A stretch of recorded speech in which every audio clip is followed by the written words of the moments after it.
अलिफ टीवी की भी हम बात करेंगे। Would like to know about your journey, किस तरह से स्टार्ट किया, क्या सोचा था यार कि जो मीडिया है इस तरफ मैंने आना है, और इतना माशाल्लाह कामयाबी का सफ़र, कितने साल लगे इस कामयाबी को सफ़र को तय करने में? It's almost I think now 30 years में भी उसमें। और वो टाइम जब सिर्फ पाकिस्तान में एक ही चैनल होता था जो पाकिस्तान टेलीविजन होता था। ऑब्वियसली थोड़ा सा जो शौक़ होता है वो प्रोडक्शन का उस वक्त नहीं होता, उस वक्त जो है वो फनकार बनने का होता है, एक्टर बनने का होता है। तो I started as an actor और वो उसी तरह से चीज़ें शुरू हुई और बड़े अच्छे तरीके से जाती रहीं।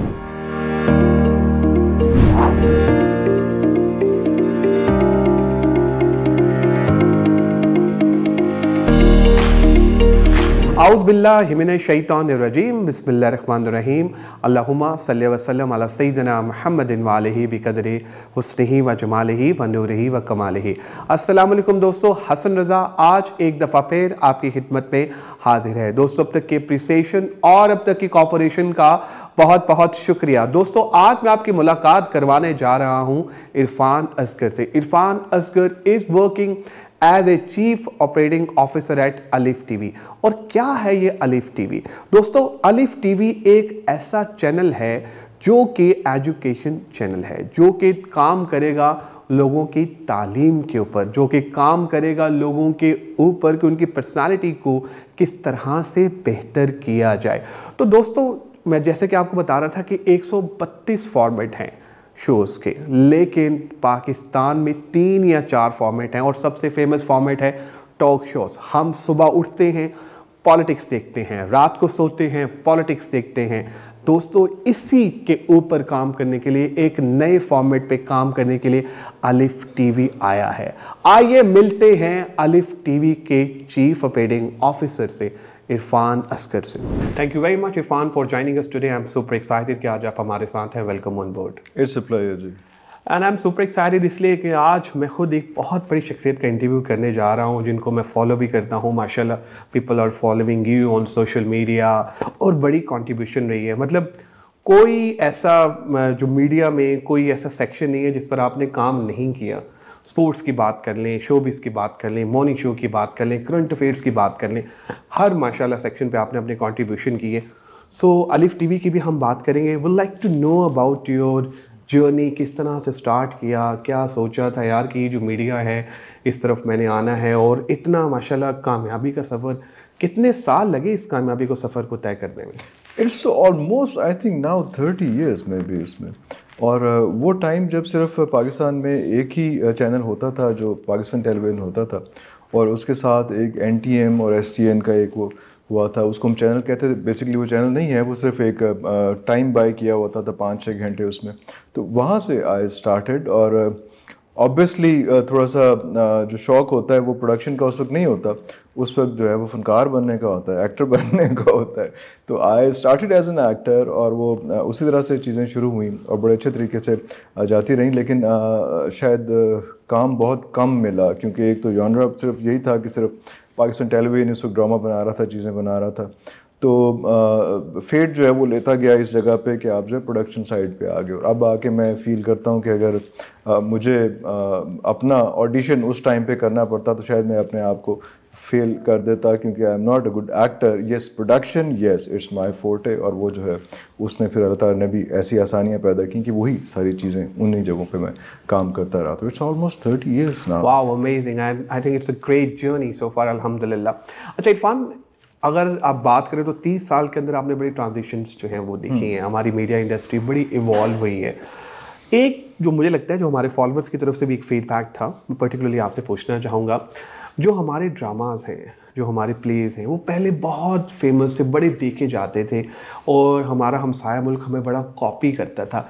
अब वो ट्रेंड थोड़ा सा चेंज हो गया है। शायद उस तरह से हम प्रोडक्शन या जो लोग लिख रहे हैं वो उस तरह से लिख नहीं पा रहे। बड़े बड़े नाम थे।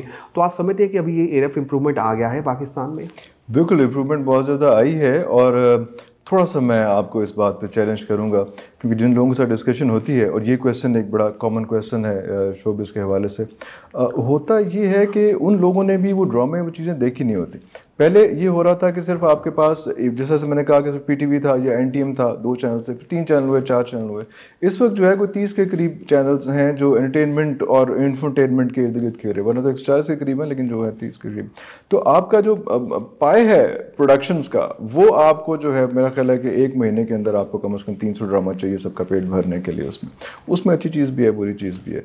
लेकिन अगर मैं अभी आपसे पूछूं कि यार आपके फैमिली, आपके घर वाले कौन से चैनल देख लें, तो हार्डली 2 या 3 चैनल होंगे जो एंटरटेनमेंट चैनल के हवाले से बात कर रहे हैं। 4था या 5वें चैनल पे अभी तक हम नहीं जा रहे। लोग स्ट्रगल कर रहे हैं कुछ। मुझे लग रहा है कि इस वक्त जो है वो गवर्नमेंट भी यही प्लान कर रही है कि लोगों को एंटरटेनमेंट चैनल पे ज़्यादा लगाया जाए, और न्यूज़ का जो एक पहाड़ है उससे एक ही फॉर्मेट है हमारे पास, वो है टॉक शो, और कोई फॉर्मेट नहीं, उससे हटाया जाए, तो वो उसको न्यूज़ की उसकी तरफ, एंटरटेनमेंट की तरफ लेके जाया जाए।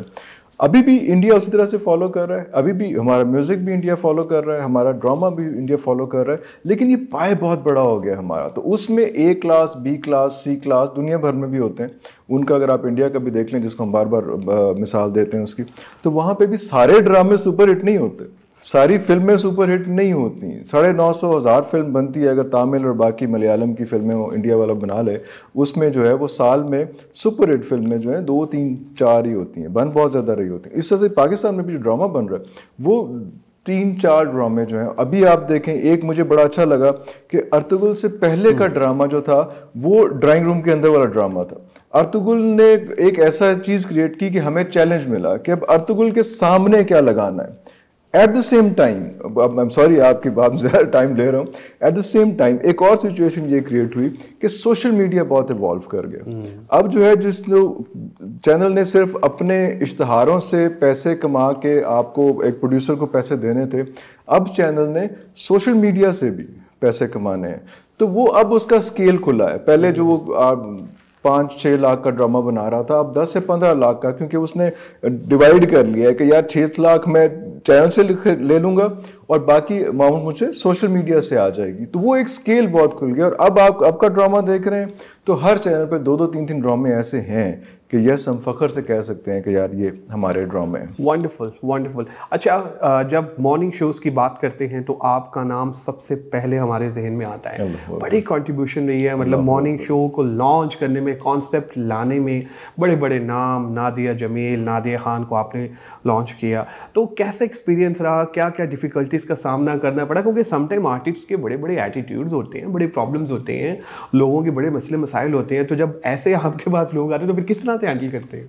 सर, जब ऐसी चीज़ रखते हैं तो फिर दरवाजे घर के खुले रखते हैं, ऊंचे रखते हैं। यार हाथी पालना है तो फिर आपने ये सारा कुछ तो करना है। एटीट्यूड जो कुछ भी है सिलसिला है, लेकिन आपको जो रिजल्ट आ रहा होता है उससे जो है वो आपको बहुत तकवीत मिलती है। नादिया खान शो है, नादिया जमील है, ये बाकी सारे जो हैं उसमें उन्होंने जितना कंट्रीब्यूट किया है वो अभी तक उस चीज़ को कोई मैच नहीं कर सका अभी तक। यहाँ पे बहुत से लोग मॉर्निंग शो कर रहे हैं, कुछ चैनल्स हट भी गए मॉर्निंग शो से। अब न्यूज़ का एक अलग फॉर्मेट आ गया कि लड़की लड़का को बिठा के जो है वो सेमी इंफरटेनमेंट टाइप जो है प्रोग्राम कर लेते हैं। एक मैं बड़ी अहम बात इसमें करना चाहूँगा कि मॉर्निंग शो पे तनकीद बहुत ज़्यादा होती है कि यार ये शादियां कराते हैं तो ये जो है ये जादू टूने पे बात करते हैं, फैशन की बात करते हैं, मेकअप की बात कर रहे होते हैं, तो ये क्या है उसमें। तो मैं एक ऑडियंस से आपके इस प्लेटफॉर्म के तवज्जुह से रिक्वेस्ट करना चाहूँगा कि एक्चुअली होता ये है कि एक जो हाउस वाइफ जो है वो सुबह उठती है और सबसे पहले वो बच्चों को स्कूल कॉलेज भेजती है, हस्बैंड को ऑफिस भेजती है, और उसके बाद 9, सवा 9 बजे के बाद जो है उसका मी टाइम शुरू होता है। और ये सारे दिन में ये 9 बजे से 11 बजे तक ये उसका मी टाइम होता है।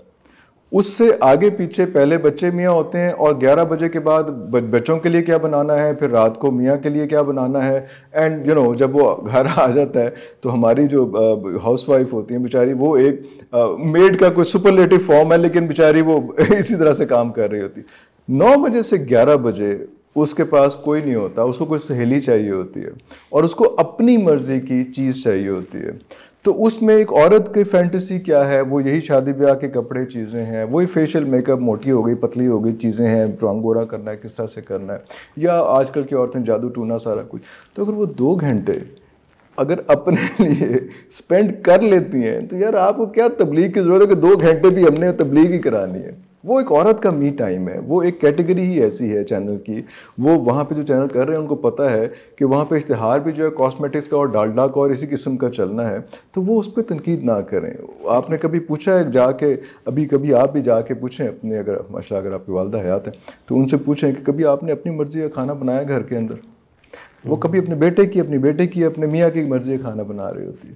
तो यार अगर 2 घंटे वो अपने लिए स्पेंड माफ़ कर दो यार, उन्हें उसको करने दें, उसको वो टाइम गुजारने दें, उसके बाद तो फिर वो आपकी खिदमत में लग जाएगी। तो ग्रेट इरफान। अच्छा इरफान, हमारे जो फॉलोअर्स हैं, people are following us on LinkedIn, YouTube और फेसबुक, जो हमारा कासिम अली शाह फाउंडेशन का पेज है, वहाँ से हम कुछ क्वेश्चंस लेते हैं। तो कुछ फॉलोअर्स के क्वेश्चंस हैं जो हम आपसे पूछेंगे उनके बिहाफ पे। एक बड़ा इंपॉर्टेंट क्वेश्चन था हमारे फॉलोअर का, वो ये था कि जी देखें जी, तुर्की ने अपने ड्रामे बनाए, उसको फिर डब किया उर्दू में और पाकिस्तान में आए और फिर पूरी दुनिया में वो छा गए। हमारे ड्रामे इंटरनेशनल लेवल पे देखे जाते हैं, हम क्यों नहीं उसको चाइनीज़ में, बाकी लैंग्वेजेस में डब करते ताकि पूरी दुनिया देखे उसे? अच्छा, ये हो रहा है, ये बहुत छोटे स्केल पे हो रहा है। एक तो ये शुरू हो गया है कि आपने देखा होगा कि हम टीवी की बड़ी कंट्रीब्यूशन है। हम टीवी ने जो है कि हम पश्तो के नाम से भी एक चैनल लॉन्च किया है, जो बहुत ज़्यादा जितने भी उनके अच्छे ड्रामे थे उनको उन्होंने पश्तो में डब किया और वो सारा कुछ हुआ उसमें। इस तरह हमारी फिल्में ऐसी भी हैं जो चाइनीज़ में डब होकर वहाँ पे चाइना में लगी भी हैं उसमें। ये ड्रम बीट कम हुआ है, ये शोर इसका ज़्यादा मचा है। और ये हमारा इशू ये रहा है कि फिर ऑब्वियसली हम कंपेयर करते हैं इंडिया के साथ और बाकी के साथ जो सारा कुछ वो कर रहे हैं, तो उनका पाए बहुत बड़ा है। उनकी 27 स्टेट्स हैं, हमारी 4 सूबे हैं उसमें, तो वो जो शेयर है वो हमारा उतना बड़ा है नहीं जितना उनका है। तो उसकी कॉस्ट कितनी आती है, कैसे आती है? जैसे मैंने आपको बताऊं कि जिससे मैंने किया मैसेज जो फिल्म थी उसकी ट्रांसलेशन की उर्दू में और उसके बाद उसको डब किया, तो उसमें हमारे पास नुमान एजाज थे, उसमें डबिंग के अंदर जो ऑडियोज़ हमने ली हुई थी, अयूब खावर साहब की ऑडियो थी, उसमें एहसन खान थे उसमें, और पाकिस्तान के जो बड़े जो हैं लोग एक्टर्स, उनकी सिर्फ वॉइस ओवर्स ली हुई थी। But it was very expensive, वो कोई आसान चीज़ थी नहीं। वो चीज़ तो एक आर्काइवल बन गई, लेकिन हर चैनल, हर बंदा वो उस टाइप की चीज़ कर नहीं सकता।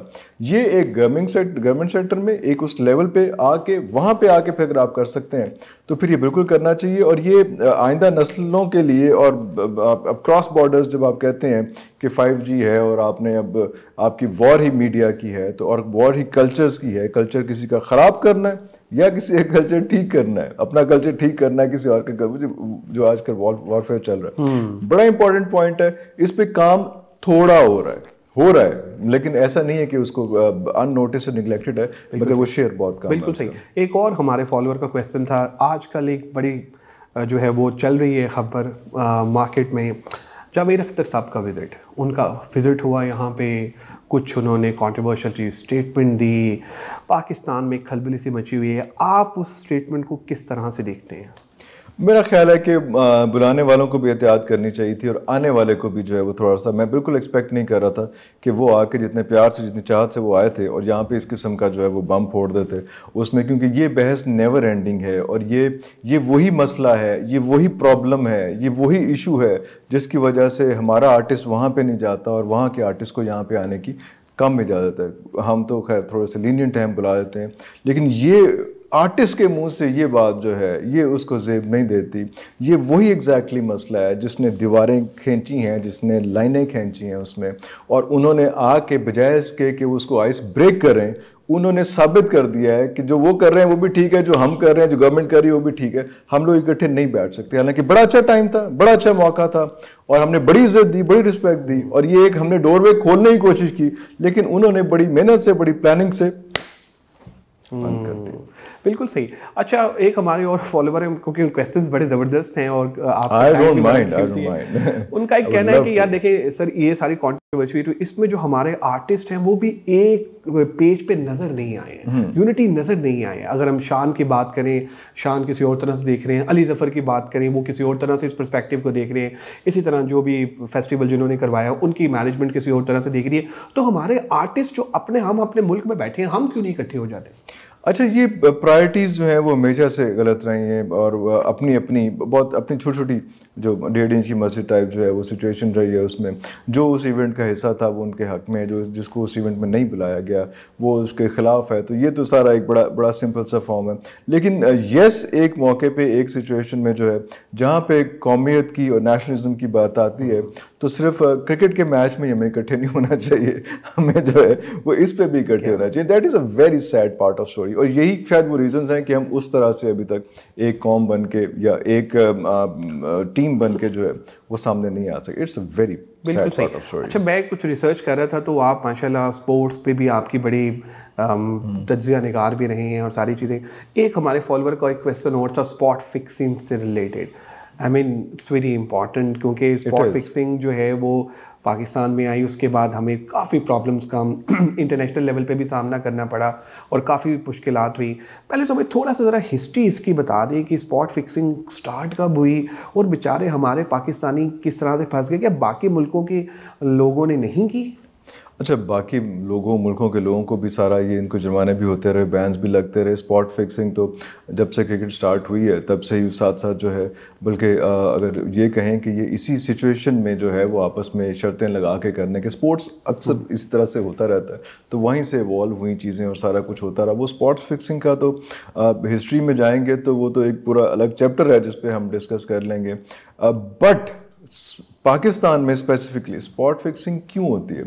हम लोगों का सैचुरेशन लेवल बहुत कम है। हम लोग जहाँ से आते हैं, हमारे प्लेयर्स जिस जगह से आ रहे हैं, उनका ये मसला जो है वो ये आ रहा है कि वो PSL खेल लेना उनकी ज़िंदगी की जो है ना वो बेस्ट चीज़ है कि अगर PSL में अपेयर हो गए। मैंने इन दोस्तों से मिला हूँ जो PSL में सिलेक्ट हुए हैं, खेले नहीं, 8-8 साल सिलेक्ट हुए हैं, ग्राउंड में नहीं उतरे, लेकिन वो भी जो है उनका ज़िंदगी का मकसद हल हो गया हुआ है। टारगेट्स हमारे बहुत छोटे हैं और वो हमारे लिए मुल्क को रिप्रेजेंट करना और मुल्क के लिए ट्रॉफी जीत के लाना जो है वो हमारा टारगेट नहीं है। हमारा टारगेट है यार ये PSL खेल लें या हम कायदे-ए-आज़म ट्रॉफी खेल लें, डोमेस्टिक में अच्छा परफॉर्म कर लें, ये हमारी ज़िंदगी का मकसद पूरा हो जाता है। हालांकि कहानी यहाँ से शुरू होती है। आपने स्किल्स अपनी दिखा दी, आप सिलेक्ट हो गए, भाई अब तो आप चोजन वन है। अब से आपने शुरू करना है कि आगे करना क्या है, आगे पहुंचना कहाँ से। उसमें हम लोग जो है वो उसी जगह पे रुक जाते हैं कि जब सिलेक्ट हो गए तो हमारा मकसद जिंदगी का पूरा हो गया। उसके बाद फिर ये छोटी छोटी चीज़ें, आप स्पॉट फिक्सिंग है ये है उसमें, लेकिन इस पर माफ़ी नहीं होनी चाहिए। वो आई एम सॉरी बट वो आमिर हैं, शर्जील हैं, वो जो भी हैं, बाकी सब लोग उसमें, रमीज़ का इसका बड़ा स्ट्रॉन्ग उसमें पॉइंट ऑफ व्यू था। सेठी साहब भी स्ट्रॉन्ग पॉइंट ऑफ व्यू तो नहीं है, लेकिन वो इसके हक में वो भी नहीं है अगर PCB की बात करें उसमें तो। और वो प्रूफ भी हुआ कि उन प्लेयर्स ने इस PSL 8 में कोई इतना अच्छी परफॉर्मेंस दे भी नहीं सके। अगर किसी के दिल में एक दफ़ा चोर है ना तो माफ़ी तो हो गई, ठीक है, कोई बात नहीं, लेकिन वो उसको सज़ा तो खैर ख़त्म हो गई उसकी, लेकिन वो एक डेडलाइन जो है वो उसमें किसी वक्त जब भी मौका मिलेगा तो वो ऐसा नहीं होना चाहिए। और इन लोगों को हम माफ़ी देंगे तो फिर हम अपनी कौम के साथ, मुल्क के साथ जो है ज़्यादती करेंगे। अगर किसी ने ऐसी हरकत कर ली है तो उसको फिर सिंपल बनना चाहिए, किसी और को ये मौका ना मिले और किसी और को जरूरत ना हो कि वो इस किस्म की मुल्क को डिफेम कर सके। एग्रीड। एक फाइनल क्वेश्चन हम लेते हैं, ये भी बड़ा रेलेवेंट है। आई थिंक हमारे जो फॉलोअर हैं बहुत इंपॉर्टेंट क्वेश्चन है। मीडिया हैंडलिंग, जब हम बात करते हैं हमारे क्रिकेटर्स की, अंग्रेज़ी नहीं आती, गुस्सा आ जाता है, कोई एक डिफ़िकल्ट क्वेश्चन होता है, मतलब वो कह देते हैं नेक्स्ट क्वेश्चन, यानी इस तरह से आप नहीं समझते एज ए, मतलब माशाल्लाह आपका तो बहुत एक्सपोजर एक्सपीरियंस है, क्या इनको भी हमें गाइड करने की ज़रूरत है? क्योंकि हम कंपेयर करते हैं अपनी टीम को बाकी लोगों के साथ, तो मुझे लगता है कि ये जो है ना एरिया ऑफ इम्प्रूवमेंट हमारा है। अच्छा, ये रिलेट तो आप कर रहे हैं जो आजकल कंट्रोवर्सी चल रही है शोएब अख्तर की, और बल्कि वो 2-3 लोगों को उसने साथ लपेट लिया। हाँ। उसने खैर वो उसको क्या नाम है उसका, उमर, उसको कामरान अकमल को भी साथ लपेट लिया और सारा कुछ हो गया उसमें। एक्चुअली ये प्रॉब्लम है, ये सिचुएशन है। आपको एक हद तक आपको जो है आपको एफर्ट करनी है, चीज़ें करनी है, उसके बाद आपको पैकेज करना है। आपने अगर इंटरनेशनली अपने आप को जो है वो साबित करना है तो वो आपको ये सारी चीज़ें आनी चाहिए, आपको बोलना आना चाहिए, आपको अंग्रेज़ी मजबूरी है। भाई ये एक ब्रिटिश गेम है, इसका ओरिजिन ब्रिटिश का है, ये क्रिकेट जो है ये है ही वहाँ का अंग्रेज़ की, तो आपको वो सारी चीज़ें चाहते ना चाहते मीडियम ऑफ कम्युनिकेशन जो है उसको अपना फ्लुएंट करना है। वो साथ दुनिया जहान में, इंडिया में, हर जगह पे भी मेरा एक व्लॉग भी मैंने किया, कल ही किया, इसी मौजू पे किया हुआ है कि वो भी कोई इतने विराट कोहली की बात हो रही है, वो अगर आप उससे कुछ 5 साल 6 साल 10 साल पहले की बात करें तो वो भी एक बिल्कुल सिंपल सा एक लड़का था, लेकिन वो फिर उनके मीडिया हैंडलर्स, वो मैनेजर्स, ये पीसीबी का या उन्होंने वहां पे बीसीसीआई का, यहाँ पे पीसीबी का जरूरत है कि वो उन लोगों को वो ग्रूम करें ताकि वो लार्जर देन लाइफ बने।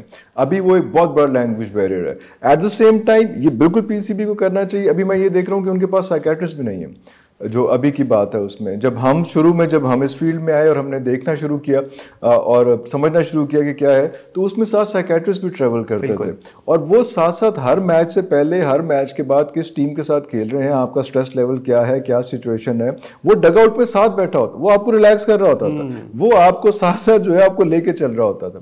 अंग्रेजी की क्लासें अभी भी हो रही हैं वहाँ पे इसमें, लेकिन वो कोई इतना इम्पैक्टफुल नहीं है। अगेन वही बात, सेचुरेशन पॉइंट जल्दी आ गया। वो मेरे को कुछ करोड़ पे आ गए, वड्डी गड्डी आ गई, कोठी वड्डी मेरी प्रायोरिटी कोठियों पे, गाड़ियों पे आ गई। जिस तरह से आपने वो बात सुनी होगी कि जो इंडियंस के साथ जब पाकिस्तानी बैठते हैं, जब पिछले दिनों ये भी चल रहा था, तो वो क्या डिस्कस करते हैं, वो खेलना, बैटिंग करना, बॉलिंग करना, प्रैक्टिस करना, एक्स्ट्रा प्रैक्टिस करना, उस पर डिस्कशन नहीं करते। वो कहते हैं तुसी कड़ी गड्डी लीती सी तो मैं कड़ी लीती, प्लीज। तो वो एक सिचुएशन पॉइंट जो है ना, वो जल्दी आ जाता है और वो उनकी जिंदगी का मकसद वहां पे खत्म हो जाता है। हालांकि कहानी तब से शुरू हुई होती है। शोएब अख्तर साहब के बारे में ये जरूर कहूंगा कि बात उन्होंने बिल्कुल ठीक कही है, लेकिन थोड़ी सी तिखी कही है। वो उसको शुगर कोटेड या अच्छे तरीके से भी कहा जा सकता है। रमीज राजा ने उसके ऊपर बड़ा अच्छा कमबैक, बड़ा अच्छा एक वो उन्होंने वन लाइनर भी दिया कि पहले तो आपको एक अच्छा इंसान होना चाहिए, उसके बाद फिर आप नहीं अच्छे इंसान हो गए ना यार, अच्छे इंसान हो गए। और दुनिया के खासतौर पे इफ आई टॉक अबाउट ये बाबर आजम, दुनिया का बेस्ट बैट्समैन हो गया। What next? हाँ, तो वो ये है कि अब उसने लार्जर देन लाइफ होना है। वो बैरियर जो है, वो जो साउंड बैरियर है, जो वॉइस बैरियर है, जो कम्युनिकेशन बैरियर है, वो तोड़ना है। और आप यकीन जाने, इस एक बयान के बाद बाबर के बाकी इंटरव्यूज देख लें, वो स्ट्रगल कर रहा है, वो ज्यादा फ्लुएंट होने की कोशिश कर रहा है, कलेक्शन ऑफ वर्ड्स अपनी ज्यादा अच्छी कर रहा है उसमें। वो एक बुरे तरीके से उसको एक चोट तो लगी कि लोगों ने इस तरह डिस्कस किया, लेकिन वो समझ आ गई कि वुप्स ये था। और अब आप देखें उसके बाद, उस एक बात के बाद वो जितना कीचड़ उछला, क्या हुआ, बेचारा कामरान अकमल रुल गया बीच में, वसीम ये रमीज भाई आ गए, सारा कुछ हो गया, लेकिन उसको फर्क पड़ा है। अब वो बोलने में, बात करने में, अब उसकी बॉडी लैंग्वेज उतनी स्टिफ नहीं है जितनी पहले आके बैठ के वो ऐसे करके बैठ के वो इंटरव्यूज देता था मैचेस के बाद। कल के मैच का भी आप देख लें उसमें, तो थोड़ा सा उस पर स्ट्रगल। एंड यस, उसे करना चाहिए। यस, अगर उसने बड़ा अगर ग्लोबल बनना है तो फिर आपको जो है वो हर किसी से कम्युनिकेशन में उतना आसान होना है कि हर कोई आपके साथ कंफर्टेबल फील करे, इंटरप्रेटर ना लेके आए कि यार देखो की गल कर रही है। और मेरा ख्याल ये है कि अल्हम्दुलिल्लाह अब ये जो लोग आए हैं, इनकी तो काफ़ी बेहतर अंग्रेजी हो रही है। अगर आप पहले बात करें इंजमामुल हक या वो आपको एक नो सेंटेंस आता, credit goes to the boys, इस तरह करके होता था। तो फर्स्ट ऑफ ऑल शुरू करके एग्जैक्टली उसमें वो बिल्कुल ऐसे ही है। लेकिन आपने देखें कि जिन लोगों ने बैरियर क्रॉस किया, लैंग्वेज बैरियर क्रॉस किया है, वो रमीज है, ये वसीम वाज नोबडी अंग्रेजी नहीं आती सी प्राउड उसमें। तो वो उसका ऑरा देखें क्या है, वकार को नहीं है, वकार का ऑरा देखें उसमें, शोएब का अपना देखें उसमें। तो वो एक एडिड फीचर है। वो आप जितने भी अच्छे जो हैं वो हों, अगर आपको ड्रम बीट नहीं आना, अगर आपको अपनी कहानी सुनानी नहीं आती, तो भाईजान नहीं, कोई आपकी कहानी सुनाएगा तो अपनी मर्जी की सुनाएगा। तो आपका कम्युनिकेशन इतनी अच्छी होनी चाहिए कि कोई आपकी कहानी ना सुनाए, आप खुद अपनी कहानी सुनाएं। Agreed. Irfan, would like to know about Alif TV. You're working as a chief operating officer. What is all about? अच्छा, बड़ा इंटरेस्टिंग सिचुएशन है। जब मुझे इसका कहा गया कि ये अलिफ टीवी को ऐसे ज्वाइन करना, तो बाद मैं देखना शुरू किया कि ये है क्या। पता चला कि पाकिस्तान का वाहिद, मैं कहूँगा उसमें, एजुकेशन चैनल। और वो मैंने पहले साहब को देखा कि कौन आदमी है जो एजुकेशन चैनल इस वक्त लेके आ रहा है, जहाँ पे न्यूज़ की दौड़ लगी हुई है, जहाँ पे एक पावर हंग्री लोग इस तरह के हैं कि एक लेवल तक आपका बिजनेस चला जाता है तो आपको शायद पाकिस्तान में एक न्यूज़ चैनल की ज़रूरत होती है कि पीछे आपको एक न्यूज़ चैनल की सपोर्ट हो उसमें। ऐसे मौके पर एक आदमी जो है कि इंडस्ट्रियलिस्ट जो है मियां इदरीस साहब की बात कर रहा हूँ कि उन्होंने जो है वो प्रेफर किया कि मैं न्यूज़ चैनल नहीं लेके आऊँगा, मैं एंटरटेनमेंट चैनल नहीं लेके आऊँगा, मैं एजुकेशन चैनल लेके आऊँगा, जिसको हमने फिर नाम दिया कि एजुटेनमेंट इसलिए नाम दिया इसको अलिफ के साथ, जो उसका जो बॉटम लाइन है वो ये क्या चीज़ थी, वो इस किस्म की चीज़ थी कि यार आपने कोई 10वीं 11वीं 12वीं का कोर्स नहीं कराना, लेकिन आपने इस कौम को सटल तरीके से एंटरटेनमेंट के साथ आराम से जिस कम्युनिकेशन मोड आपको आसान करके उसमें कि आपको ये भी लगे आप तबलीग कर रहे हैं, प्रीच कर रहे हैं, कुछ ऐसा कर रहे हैं, और आपको सटल तरीके से जो है वो आपको एजुकेट किया जाए, नेशन बिल्डिंग की जाए और इस किस्म की चीज़ें जो है उसमें की जाएँ, और आपके ऐसी ऐसी चीज़ें आपको बताई जाएँ जो आपके साथ गलत हो रही हैं। इसमें आपके पास कानून के हवाले से क्या चीज़ें हो रही हैं, आपके पास एजुकेशन में आप दुनिया में कहाँ हैं और आप वहाँ पे कहाँ हैं, आपको क्लाइमेट चेंज के हवाले से आप कहाँ पे आप बैठे हुए हैं, आपको इंटरनेशनल मार्केट में आपको कहाँ पे ग्रेड किया जा रहा है, आपके सोशल नॉर्म्स जो है वो कहाँ पे ख़त्म हो रहे हैं, कैसे हो रहे हैं, आपके जो है वो वालिदैन के साथ आपका सलूक कैसे होना चाहिए, रिलीजन के हवाले से आपको किस तरह से कहाँ से कैसे लेके जाना चाहिए, ये सारी वो चीज़ें जिसमें अभी मैं कासिम भाई के साथ भी बैठा हुआ था, कासिम अली शाह साहब के साथ, आई एम थैंकफुल कि उन्होंने प्लेटफॉर्म दिया और इस पर हम डिस्कस कर रहे हैं उसमें, तो उन पर भी ये बात कर रहे थे कि ये वाहिद अलिफ टीवी जो है वो चैनल है जिस पे फोकस हम जो है वो एजुटेनमेंट या एजुकेशन के हवाले से जो है उस पर काम कर रहे हैं। अदरवाइज बाकी न्यूज़ और एंटरटेनमेंट चैनल्स पे एक स्लॉट, डेड स्लॉट जिसको हम नॉर्मली ग्रेवयार्ड स्लॉट कहते हैं, एजुकेशन को वो वाला एक स्लॉट मिलता है। तो ये अल्लाह का शुक्र है कि ये वो एक चैनल पाकिस्तान में आया है जो फोकस कर रहा है नेशन बिल्डिंग का, कैरेक्टर बिल्डिंग का लोगों का उसमें। तो जो हमारा विजन है, जो जिस तरफ हम जा रहे हैं, उसका अगर हम 20-25% भी करके चले जाएं इस मुल्क से, तो इस दुनिया से, तो वो जो है वो काफ़ी बेहतर एक कॉन्ट्रीब्यूशन होगा। तो थैंकफुल टू कासिम अली शाह साहब की फाउंडेशन भी, जो उन्होंने कहा है कि अभी जॉइंट वेंचर्स और चीज़ें साथ हम लोग करने वाले हैं, इंशाल्लाह वो भी कर रहे हैं। और उसमें ज़ाहिर बात है मैं मियां इदरीस साहब का भी जिक्र करूँगा, जिन्होंने आज के दौर में ऐसे मौके पे जहाँ पे बड़ा आसान है एंटरटेनमेंट चैनल के लाखों कमा लें, या बड़ा आसान है कि न्यूज़ चैनल में अपनी सारी किताबें सीधी कर लें, सिंपल सी बात है, I am sorry for this language but actually वो ऐसे ही रहा है उसमें। और उन्होंने जो है वो प्रेफर किया कि एक एजुकेशन चैनल लॉन्च किया जाए और नेशन बिल्डिंग की जाए और थोड़ा सा कंट्रीब्यूट करने की कोशिश की जाए कि जब कोई हमारे जनाजे पे बाद में आए तो आके वो घड़ियां ना देख रहा हो, वो अकीदत से, एहतराम से कि यार इस बंदे से कुछ सीखा था हमने, तो उस काम के लिए आके घड़ियां ना देख रहा हो कि जनाजा चुकी है तो इसी कार जाइए उसमें, ये सिचुएशन है उसमें। तो ये एक हमारा फोकस है उसमें, इंशाल्लाह देखें काम। Wonderful Irfan, thank you very much for your time, for your support and love. You're amazing by the way. Thank you. आप लोगों का ही बहुत शुक्रिया आज के एपिसोड देखने का। मैं उम्मीद करता हूं कि आज के एपिसोड आपको पसंद आई होगी। इरफान असगर हमारे साथ थे। He is working as the chief operating officer at Alif TV. दोस्तों, अब एक उम्मीद नज़र आई है, पाकिस्तान में एक रोशनी नज़र आ रही है कि यार ये जो अलिफ टीवी आ रहा है ये वाकई रियल टाइम में वैल्यू ऐड करेगा। आपको पता है कि दुनिया में टोटल 132 फॉर्मेट चल रहे हैं प्रोग्राम्स के, शोज़ के, और हमारे यहाँ पाकिस्तान में 1, 2 या 3 फॉर्मेट एजुकेशन वाला चैनल आ रहा है। आपके लिए खुशखबरी है कि अब आपको बहुत सारी चीज़ें एक ऐसे प्लेटफॉर्म पे मिलेंगी। दोस्तों, अनकरीब एक नई टॉपिक, नए गेस्ट के साथ आपकी खिदमत में दोबारा हाजिर होऊंगा। अपना ख्याल रखिए और अपना फीडबैक हमसे शेयर करते रहें। Take care.